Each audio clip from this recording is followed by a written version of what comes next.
Muchas gracias por venir esta tarde. Ya regresamos de la comida. Gracias, equipo, por esta invitación.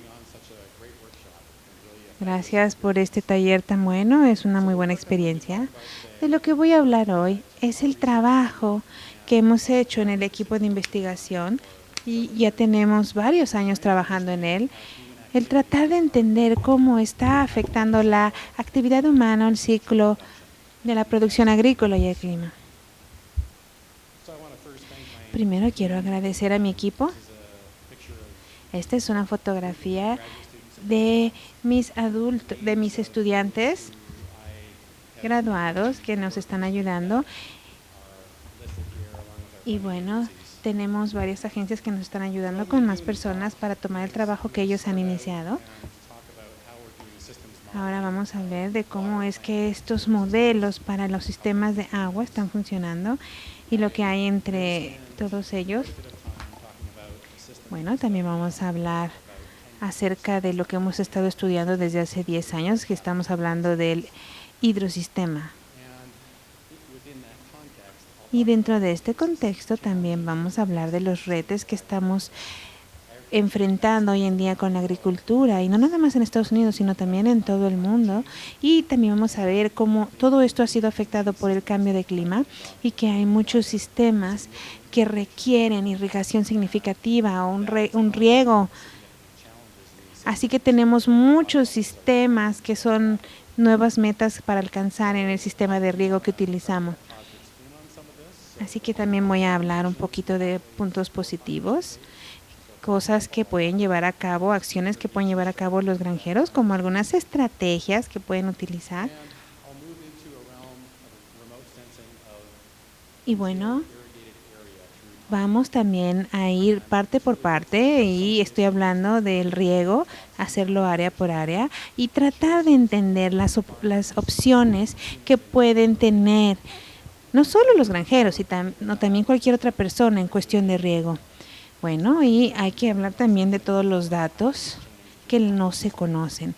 Y aquí entran también algunos otros puntos como el espacio, que tenemos algunos retos con el espacio. Así que al hablar de estos nuevos modelos, también tenemos que introducir nuevos modelos tecnológicos y bueno, vamos a hablar también del manejo efectivo de estos recursos. Vamos a dar algunos ejemplos en esta presentación y darlos en realidad es algo difícil porque no han sido exitosos, pero sí les voy a dar un ejemplo que ha sido exitoso. Así que algunos de estos, un par de estos modelos hablan de cómo evolucionan estos sistemas y también los impactos de las decisiones que se han tomado con estos modelos. Así que vamos a hablar de estos modelos que han resonado en el clima. Como parte de un equipo, estaba muy sorprendido que cuando empecé a trabajar con estos modelos, no había unas estrategias de riego efectivas dentro de los modelos. Así que podíamos darnos cuenta que esto tenía mucho que ver con el clima. Así que trabajando en el equipo, trabajamos con este modelo que está basado en el pronóstico del tiempo para saber cómo iba a funcionar el riego. Y también cómo lo íbamos a hacer de acuerdo a los diferentes tipos de clima. Bueno, tenemos un modelo llamado SALAS. Este es un proceso que está basado en un modelo en el que se pueden utilizar estos cambios y también tenemos varios escenarios con los nutrientes diferentes que tiene el agua. Así que esto ha sido muy importante para el cambio de clima y también tienen diferentes puntos específicos y también el ver qué es lo que significa en el futuro. Y bueno, nuestro equipo también hemos hablado de un nuevo modelo, que es un modelo más explícito y que está buscando la interacción entre la atmósfera, las plantas y el agua de la subsuperficie. Así que aquí decidimos hacer un modelo productivo que tiene que ver con el cambio de clima.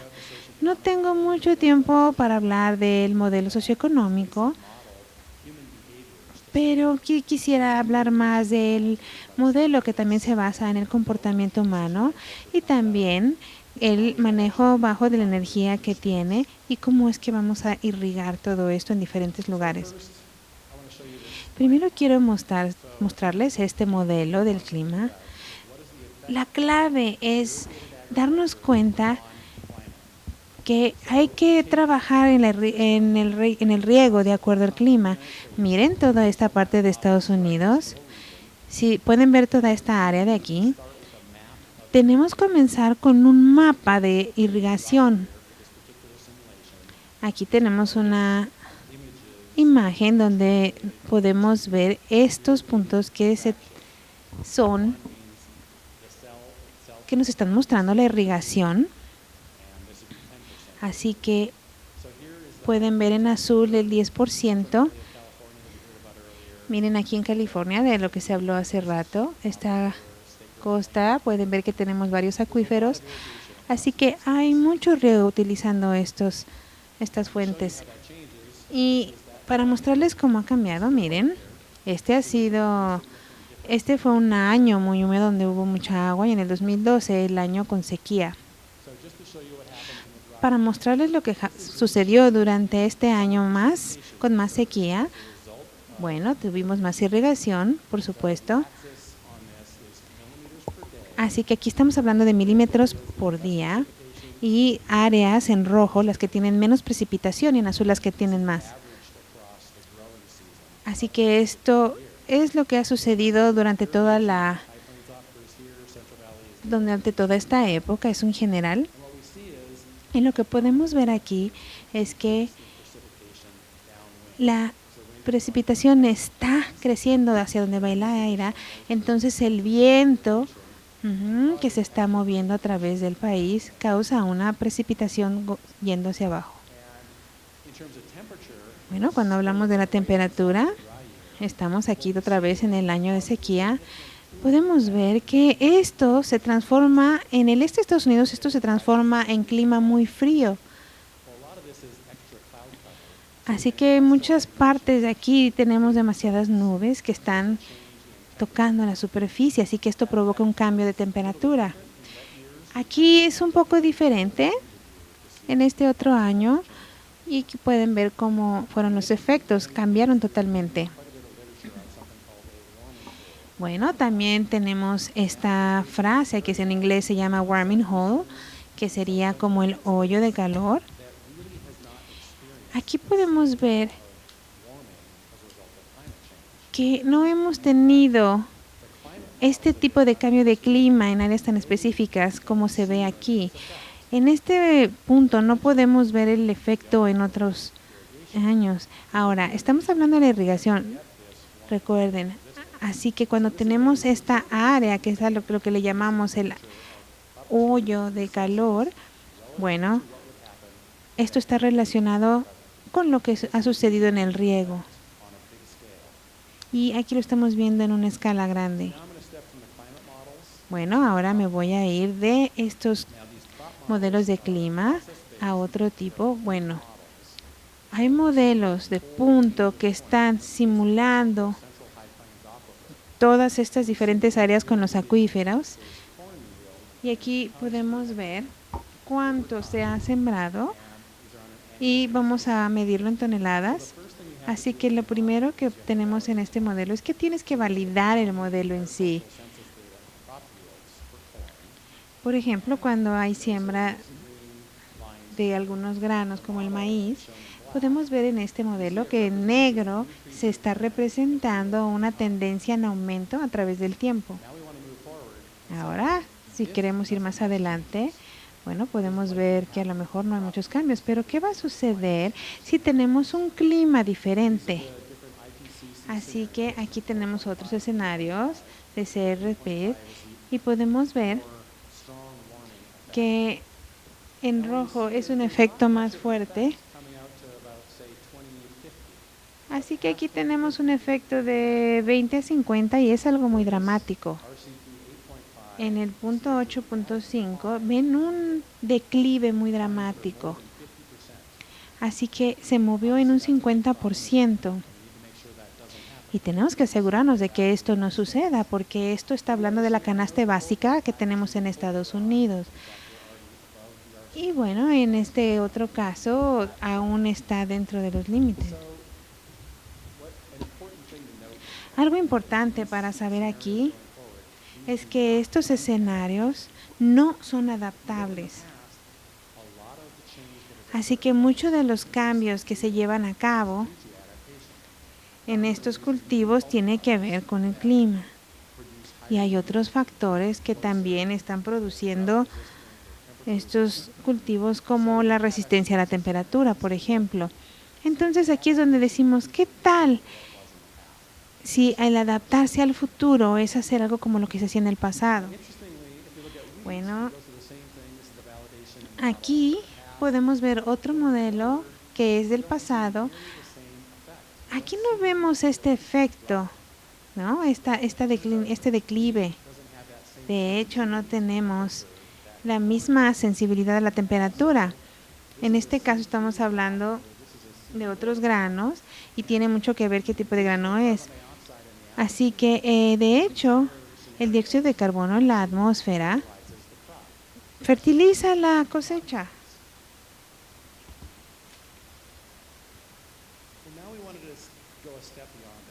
Bueno, vamos un paso más adelante. Vámonos al modelo de estos cultivos.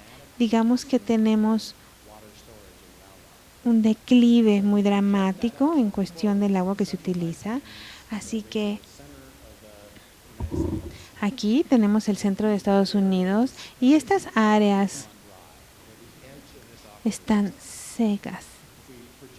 Si proyectamos el cambio y todas las variables que podemos tener del 2012 al 2100, bueno, hay un cambio drástico. Así que ahora estos modelos tienen que representar de manera anual la pérdida de agua subterránea y también hay que ver cómo se va a hacer la irrigación. Así que aquí podemos ver un declive drástico en los cultivos. Bueno, aquí vamos a hablar de kilómetros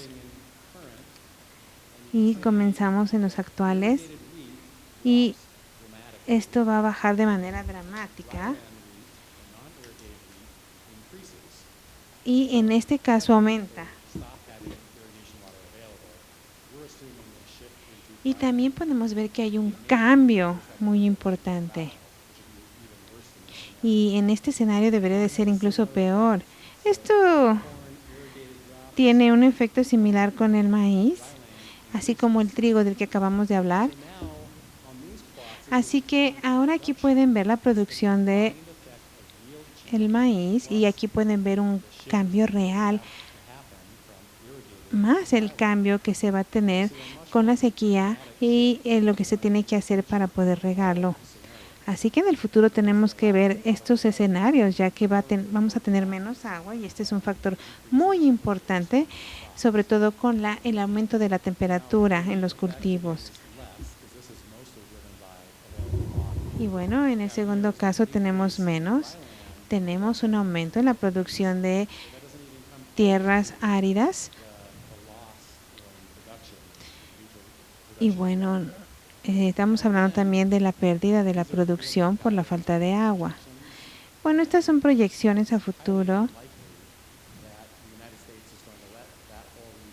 Y bueno, vemos que no es muy probable que Estados Unidos permita que este tipo de pérdida suceda porque vamos a tener que trabajar en alguna solución con la ingeniería y tenemos que poder hacer posible que estas regiones reciban agua. Así que el último modelo del que me gustaría hablar es este modelo hidrológico. Hay muy pocos modelos en esta zona de Arizona en donde utilizamos agua subterránea y tenemos varios modelos para este tipo de sistema y bueno, con diferentes procesos. Básicamente hemos desarrollado esto de tal manera que todos estos procesos pueden simplificarse de una manera específica para otras regiones que son muy eficientes. Y bueno, construimos esto de tal manera que vamos a tener un modelo general. Y aquí en este modelo podemos ver la descripción del agua subterránea que tiene una representación tridimensional. Hay muchos detalles aquí. Bueno, tenemos este tipo de intercepción con la precipitación. Después tenemos esta parte del modelo como lo que habíamos hablado de Michigan con la nieve. Estamos viendo aquí todas las diferentes capas de hay y la demanda que requieren, por ejemplo, todos estos árboles. Bueno, esta otra parte que no es tan importante. Bueno, no, sí es importante, más bien que no es muy interesante. Sin embargo, existe y es más a la profundidad. Así que para mostrarle cómo funciona, tenemos aquí 7.400 kilómetros en el área de Michigan. Aquí tenemos mucha agua, tenemos muchos lagos. Chicago está aquí justo cruzando el lago. Es un área muy interesante para estudiar, ya que hay mucha tierra y muchos cambios, hay transiciones aquí. La mayoría de esta zona es agricultura, así que tenemos mucho bosque. Ahora este modelo es un modelo de predicción. Se ha hecho con una calibración mínima. Aquí tenemos los metros cúbicos y flujo. Entonces tenemos un rango de 4.000 kilómetros cuadrados. Lo negro son los datos. Lo que están viendo aquí, bueno, recuerden que lo hicimos con una calibración mínima. Tenemos los flujos más bajos aquí. Eso quiere decir que obtener el balance del agua ha estado bien para obtenerlo. Así que hemos logrado tener el enfoque de cómo simularlo. Pero vaya, esta no es la meta de del modelo en sí. Pero sí podemos comparar la magnitud en diferentes escalas de 400 kilómetros cuadrados. Aquí estamos siguiendo el modelo y va muy bien. De hecho, no incorporamos el bombeo en este modelo. Simplemente estamos siguiendo el flujo natural que tenemos y después lo hacemos en 40 kilómetros cuadrados y igual se ve siguiendo el mismo estándar. Algo que es bueno de tener estos modelos del proceso es que se puede dividir en diferentes componentes que tienen que ver con cada etapa de los ciclos. Así que por ahora, al combinarlo, y podemos ver esto de manera anual. Aquí tenemos el porcentaje anual, el presupuesto, ya lo tenemos predecido para varios años. Y aquí estudiando los años anteriores podemos ver la transpiración, la evaporación y la recarga subterránea.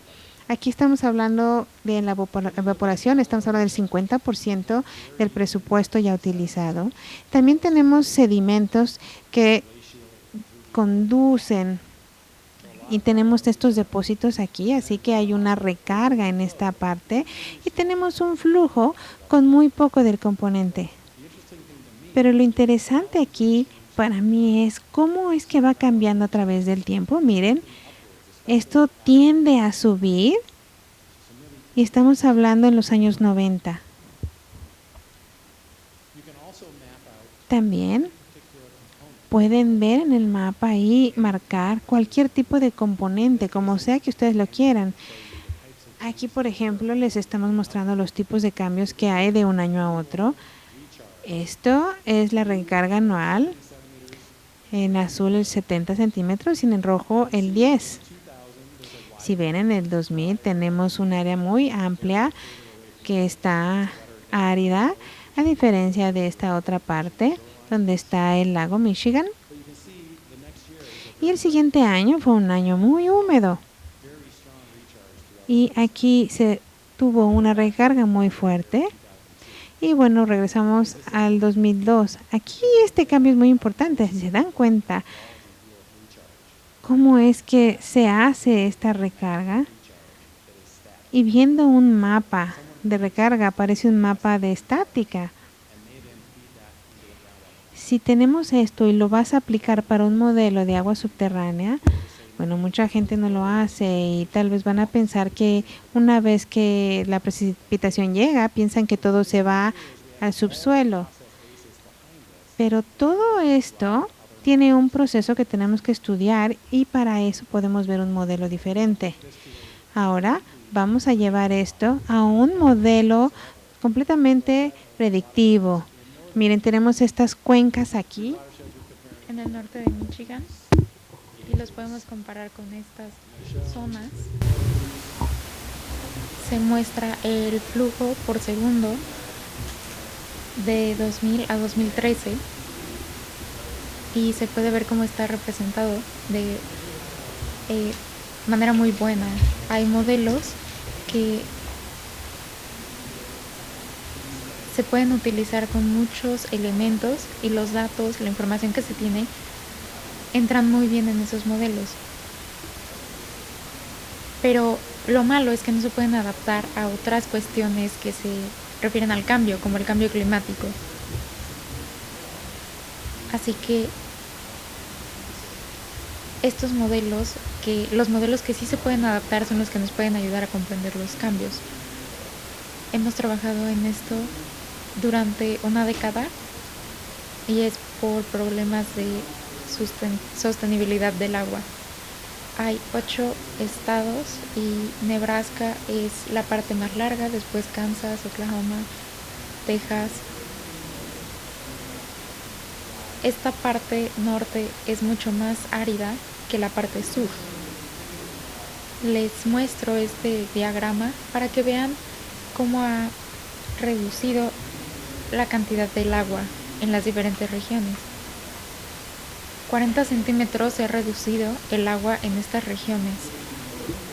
Si lo ven en la parte norte es muy sostenible, no ha habido mucho incremento en el nivel del agua.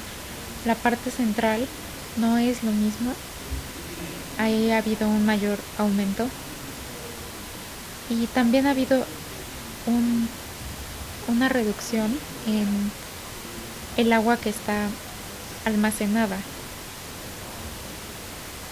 Si lo tomamos por medidas cúbicas, el lago de Chapala, por ejemplo, es 530 veces más grande, lo cual quiere decir que es uno de los más grandes en México y almacena mucha agua.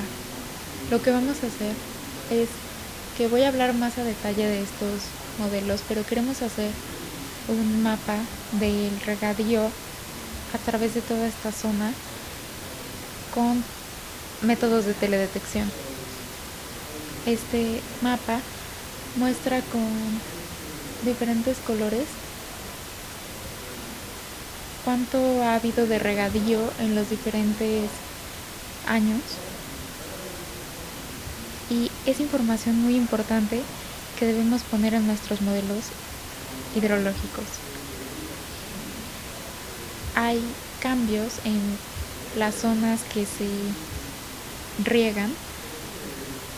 Las áreas azules han tenido una reducción en cuanto al regadío y puede ser porque para los agricultores ya no es una buena estrategia utilizar tanta agua. Aquí está el año en el que se hicieron estos mapas. Pueden ver el verde es irrigación y el rojo es el que se hace a través de tuberías. En 1900 más o menos todo era azul y después se cambió completamente el sistema en el año 2000. Había una causa por la cual los agricultores estaban cambiando el tipo de regadío que estaban utilizando, porque ya se tenía mejor tecnología. Claro que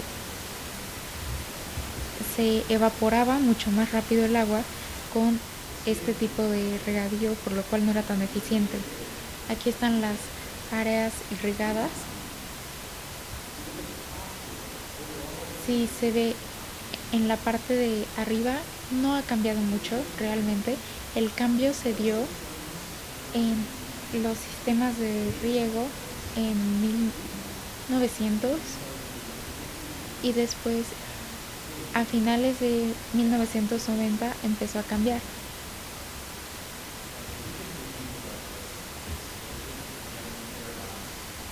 Lo cual es interesante es que hay una paradoja aquí.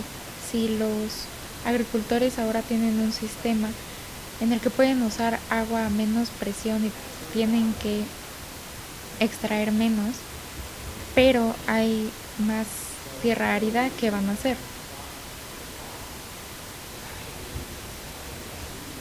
Se tiene una menor recarga en el sistema hídrico para poder tener un sistema de agricultura más eficiente. Les voy a mostrar cómo se usa este modelo para simular las áreas de las cuales he hablado. Son 385 metros, más o menos, metros cuadrados, y aquí se analizó la información que teníamos y este modelo toma en cuenta información de los radares y del NLDAS.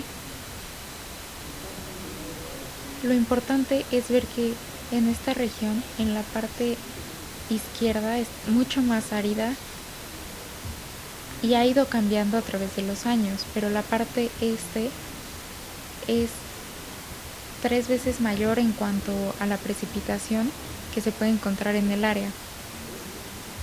Así que los problemas han surgido más en el área naranja. Se debe tener información detallada sobre las propiedades de la tierra. Y en Estados Unidos tenemos mucha información sobre el suelo que hay y eso se puede convertir en propiedades hidrológicas, pero puede ser muy complicado porque es un estudio en diferentes condados y cada condado cuenta con propiedades diferentes y esas fronteras entre los condados nos muestra cómo van cambiando cada uno en cuanto a la tierra que se encuentra. Escogí esta área para enseñarles esos factores. Hay que tener un indicador del área y de qué cuántas plantas y elementos como la evaporación que se da en ese tipo de área. Por ejemplo, cada 8 días se tiene 1 kilómetro de resolución desde el año 2000. Eso nos ha dado mucha más información para nuestro índice del área. Si ven aquí, en estas áreas más oscuras hay un mayor índice de este tipo de área. Si se van al lado donde hay más precipitación, entonces claro que este índice es mayor. También tenemos un módulo de regadío.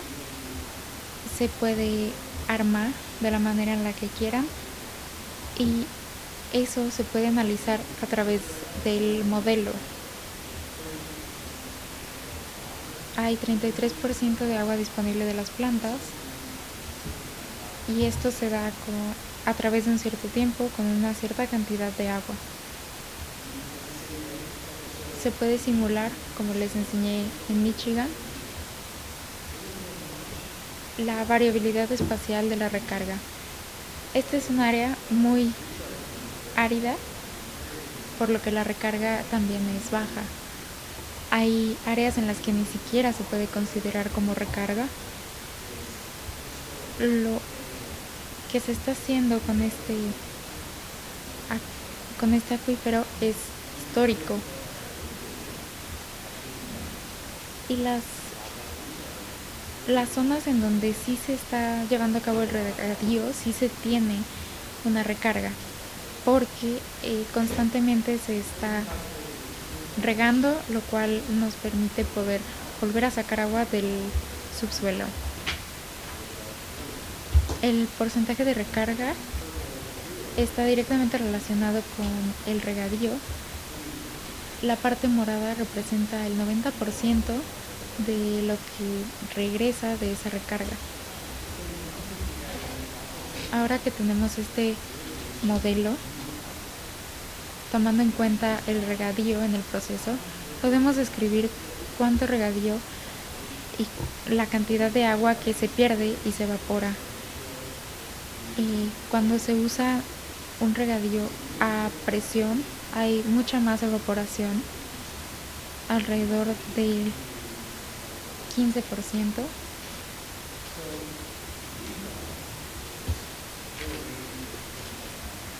El otro tipo de tecnologías en donde les enseñé que se usaban tuberías, entre otras cosas, hay una menor evaporación, pero si hablamos de un regadío a menor presión, eso se evapora muy poco y se está salvando mucha agua al utilizar ese tipo de riego. Pero en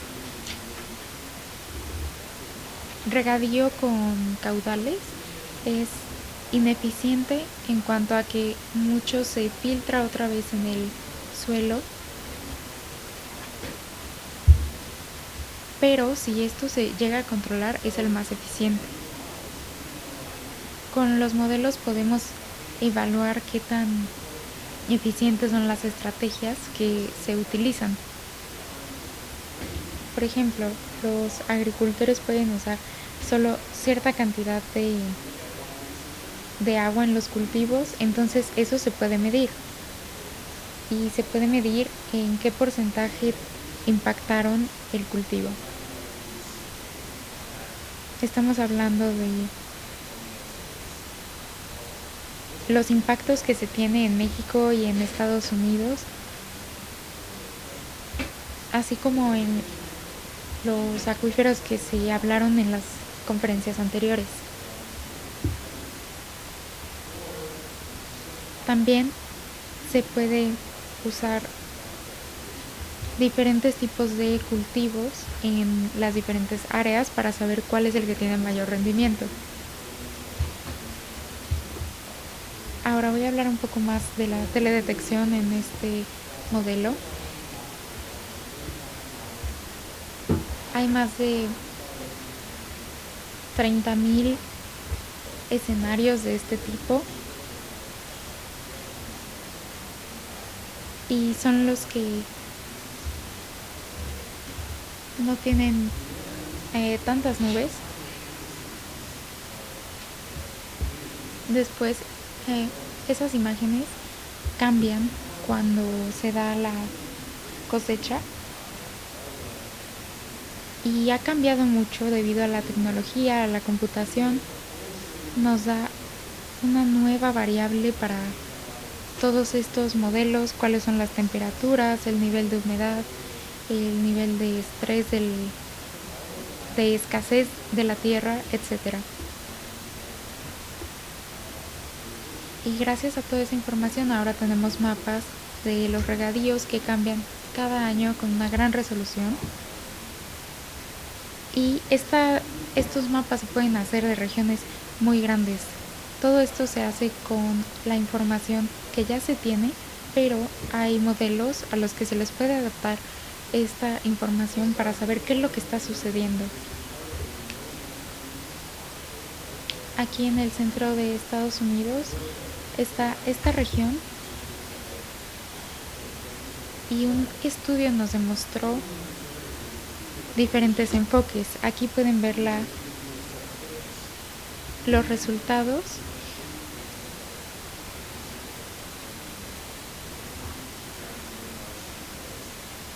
Estos pueden parecer muy pequeños, pero a pesar de que están cubriendo un área muy grande, van del 0 al 18 en diferentes colores y son diferentes partes de la cuenca que siempre tienen agua y hay otras que siempre son áridas. Hay diferentes causas por las cuales esto puede pasar. Lo escucharon en la plática de Megan.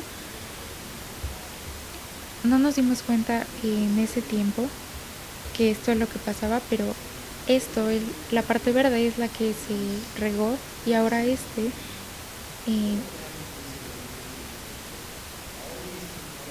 el último cuadro pueden ver cómo fue el riego en 2010. Tenemos compañeros que trabajan en Nebraska, en Kansas, y ellos nos dijeron, sí sabemos qué está pasando. Esas áreas ya necesitan su producción para poder satisfacer las necesidades que ahí hay. Pero Nebraska no le estaba produciendo la suficiente agua, entonces no había el mismo rendimiento. Ellos tomaron el agua y la extrajeron de esta parte y la pusieron en el río, en donde ya no había suficiente agua que bombear. Eso es lo que se hace para poder transformar un problema a corto plazo, pero es muy caro hacer este tipo de cambios. Si analizamos esta información a través del tiempo, podemos presentar este regadío. Pueden ver que hay un incremento muy grande, pero esto es solo para mostrar la información en general y el efecto en general. Muestra la información que teníamos, porque antes se tenían estas imágenes de poca resolución cada 5 años, pero ahí pueden ver que no hay una tendencia. Ahora podemos ver que sí la hay. Y sí tenemos información acerca del agua que se distribuye, así como de la precipitación. Y esto tiene mucho sentido porque hay 50-70 centímetros de regadío. Y esto es muy costoso para los agricultores porque tienen que bombear agua desde muy abajo de la superficie, lo cual es muy caro para ellos. Del lado derecho les voy a explicar un poco más acerca de esto. ¿Qué pasa en cuanto al precio de los cultivos en un año particular? Los agricultores pagan más en un año que en otro. Es algo que debemos empezar a analizar. Estos puntos naranjas muestran que no hay un efecto causado por la irrigación de cada año, pero pueden ver que cuando hay una mayor precipitación se expande el área y eso, claro que los va a hacer ganar más dinero, pero también pagar más dinero en cuanto a la energía que necesitan generar. Eso no es causal, como dijo Megan, pero sí es muy importante analizarlo con enfoques como el que nos platicó Megan. Aquí es otra área. Hay muchos colores que representan cómo ha cambiado a través del tiempo. Y lo que pasa en este periodo es que hay sistemas de mayor tecnología que están pueden ser usados por los agricultores y hay una menor porción del agua y del acuífero que se gasta. Y lo que pasa es que empiezan a expandirse, los colores van a través del tiempo de cómo fue cambiando. Hubo una explosión de este tipo de regadío y fue cuando las tecnologías más avanzadas aparecieron. Ahora podían hacer más estudios topográficos y nos presentan factores que antes no se habían tomado en cuenta. En 1994 era un tipo de regadío, después en 2002 fue cambiando. Y pueden ver aquí el mapa cómo se modificó. Hubo grandes cambios en un tiempo muy corto. Ahora hablaré del último punto,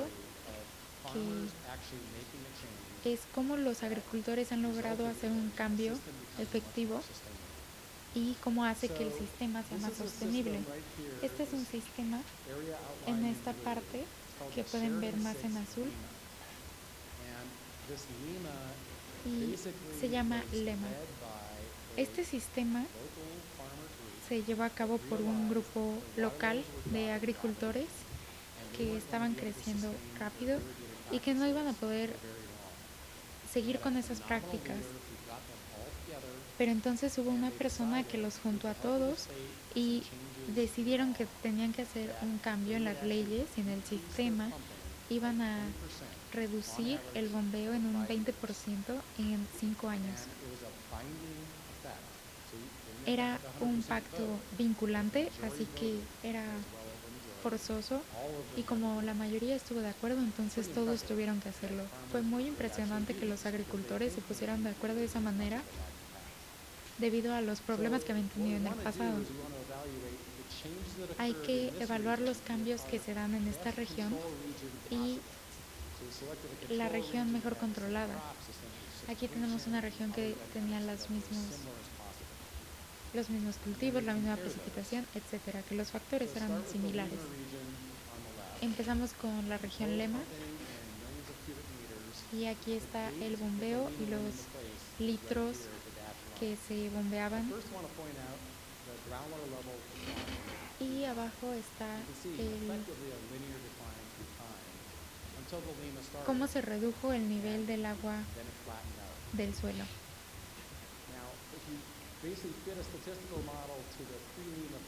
Si ven este modelo estadístico del periodo en el área Lema, pueden ver cómo se fue modificando, pero después el modelo no encaja de la misma manera porque modificaron la manera en la que estaban bombeando el agua. Y después mejoró porque el área controlada no necesitaba que bombearan tanta agua. El nivel de bombeo bajó. Ese es un ejemplo muy importante para nuestro modelo porque un investigador de Kansas con el que hemos trabajado trabajó con estos agricultores y hablaron de estrategias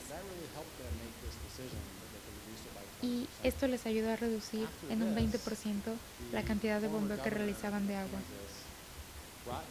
Después, Jim fue a otros lugares de Estados Unidos y trató de implementar este mismo modelo para que sus actividades fueran más sostenibles como lo fue en Kansas. Esta área se ha extendido,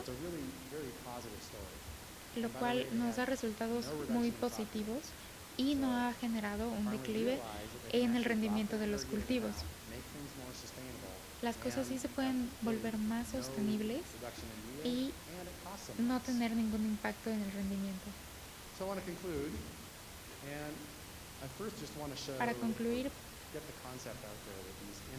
quiero hablar acerca de los modelos hidrológicos integrados que pueden ser muy efectivos para ver cómo es que funciona el agua y los caudales, y para así poder hacer algo a futuro y tener un mejor escenario más positivo en cuanto al rendimiento. Tuvimos mucha suerte con lo que sucedió en Kansas y arrojó información muy valiosa. Nos dijo en general cuánto bombeaban de agua y el área que se regó por año.